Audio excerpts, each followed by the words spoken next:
Sa aking mga viewers at subscriber, welcome to my YouTube channel, Hermotech. Sa ngayon mayroon tayong isang Ace na TV. Ayan o, Ace yung brand nya. 32 inches ito at walk-in lang ito rito.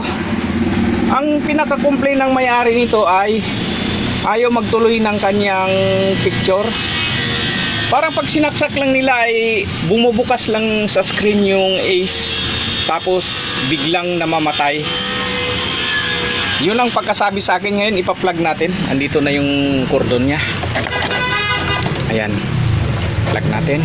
Tignan natin kung ganun ba talaga. Ayan, umilaw na yung kanyang pinaka red light dito. Ngayon i-press natin yung power dito sa likod. Abangan natin. Ayan, abangan natin kung magpapakita ba talaga. Ayan, nagpapakita yung Ace, pero saglit lang, nawawala siya kaagad.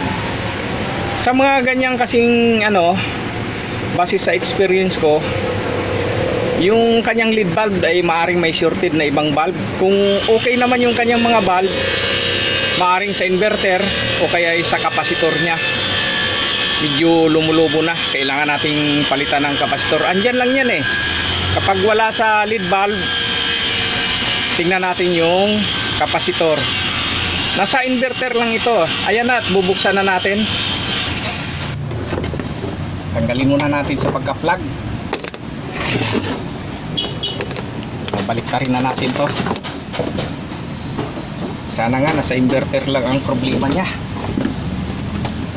Kung hindi, sa lead bulb kalas lahat. Pagka lead bulb kasi ang problema, delikadong kakalasin pati yung panel niya Yan. Tanggalin natin. Tapos kuha tayo ng screwdriver.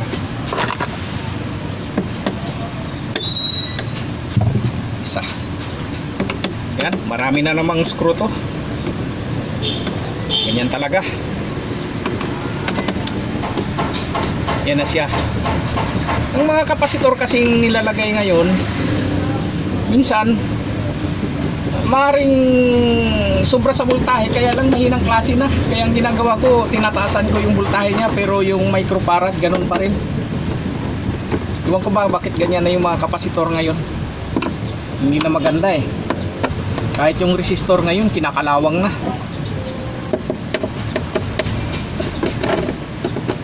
Ayan na.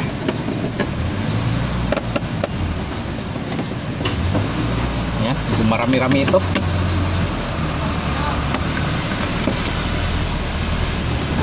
Importante ito sa mga baguhan natin Minsan kasi pagka yung ibang bulb shorted, nahihirapan yung ating inverter, kaya automatic nagsa-shut off siya kaagad. Pero kapag open naman, hindi mo na siya makikita. Wala ka nang makikitang Ace pag open siya. Ibig sabihin hindi nag-open yung ating lead bulb kasi umiilaw pa naman siya Ayan. Marami-rami ito.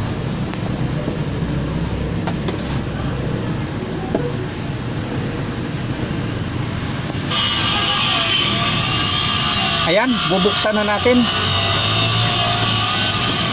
Dami na namang mga tornilyo to.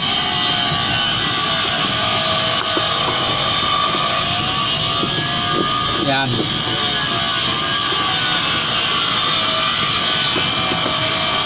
Ayan, medyo maingay rito kasi may gumagawa ng bahay dito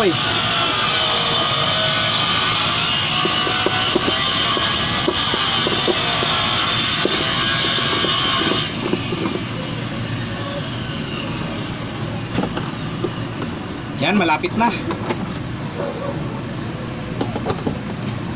Minsan kasi yung mga kapasitor ngayon, hindi ko alam bakit ganyan na. Madali nang masira, kaya ang ginagawa ko, dinadagdagan ko yung voltahe niya.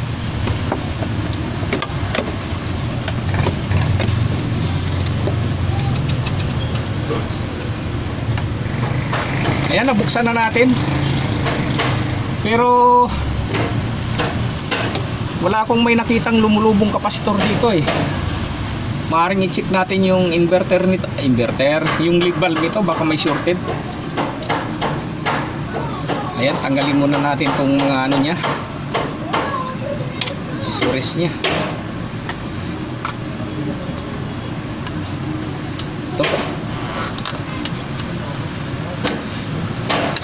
siya.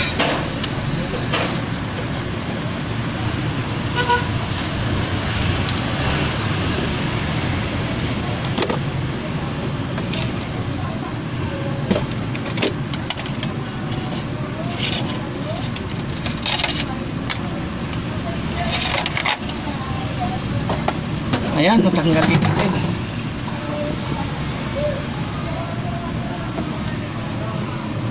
Ayan, oh. Yung kanyang kapasitor ay wala pa namang may lumulubo, pero itis natin yan. Kukuha tayo ng ano, yung ating kapasitor tester. Ngayon kapag wala dyan, obligado tayong buksan natin to. Titingnan natin, baka mamaya may shorted na valve, mayroong hindi umiilaw. Ayan, oh, hindi lumulubo eh. Okay. Ayan na, at kukunin ko muna yung aking ano, yung pinaka-tester. Ayan na, tanggalin na lang natin yung pinaka-panel. Nasira yung aking ESR eh. Nalubat ako eh. Ito, medyo mahina yung ilaw niya. Wala tayong 9 volts na battery. Ngayon tingnan na lang muna natin yung ano, yung pinaka-lead valve niya. Ngayon kapag wala, i-actual natin to, hugutin natin to, tapos papalitan natin to kung kapag wala sa ano, sa pinaka-lead valve niya. Ngayon tatanggalin natin yung panel, i-check muna natin yung ano niya, lead valve. Ayan na, natanggalan natin yung pinaka-panel niya. Ito na yung kanyang pinaka-lead valve. Ngayon i-check natin. Kapag umiilaw naman lahat, ibalik natin at tanggalin na lang natin yung kapasitor na yun. Para ma-ano natin, ma-check natin. Nasira kasi yung ESR ko eh. Ayun. Andito yung pinaka-wire niya. Test natin lahat. Kikita ba?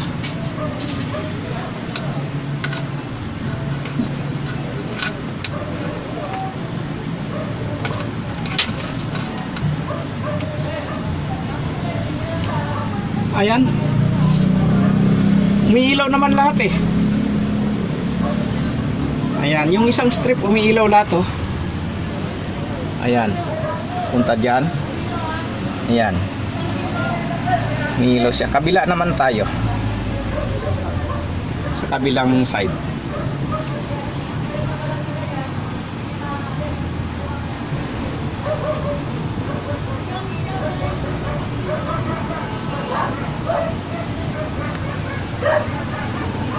Ayan, umiilaw rin lahat eh.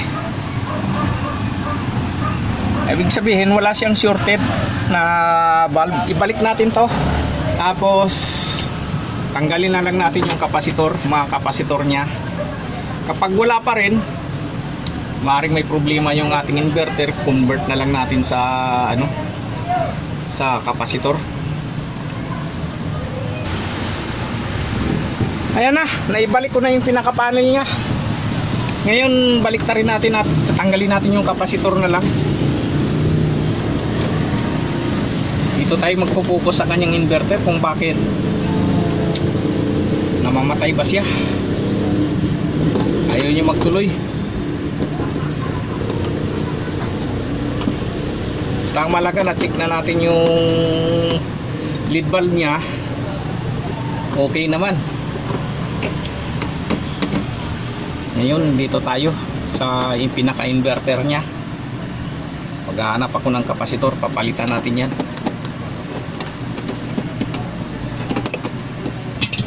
Kapag wala pa rin, papalitan natin ang ano yan.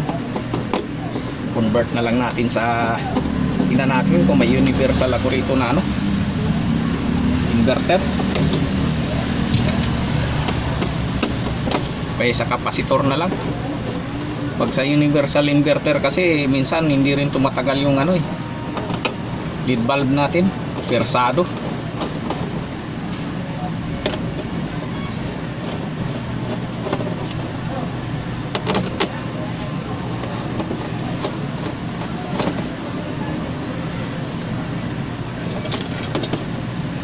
Ito yung pinaka-filter niya eh, 33 microfarad 200 UF. Tapos tong isa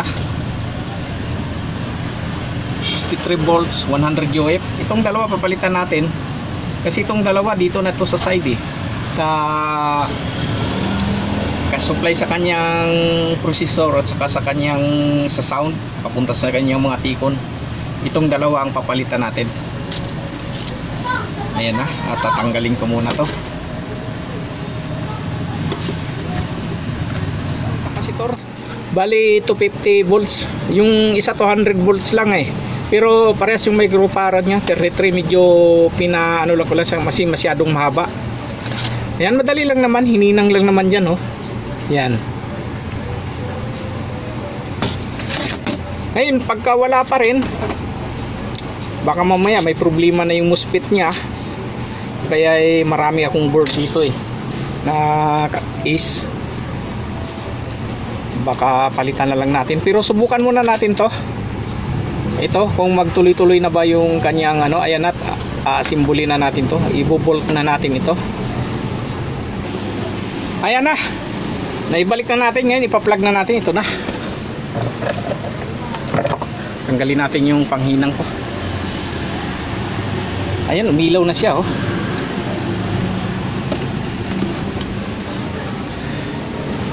Anuin na natin to. Ayan, umilaw na. Sana yung kanyang button.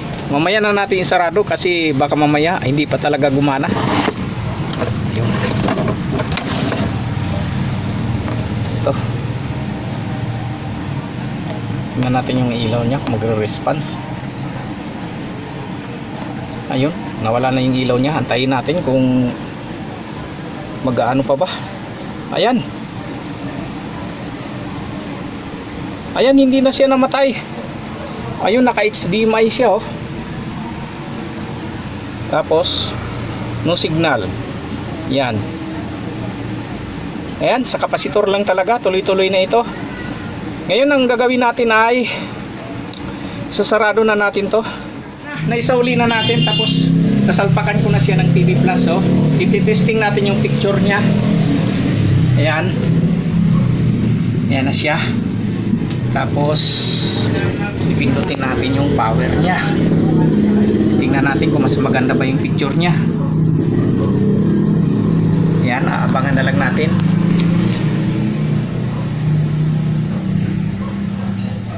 Ayan na. Ayan na siya.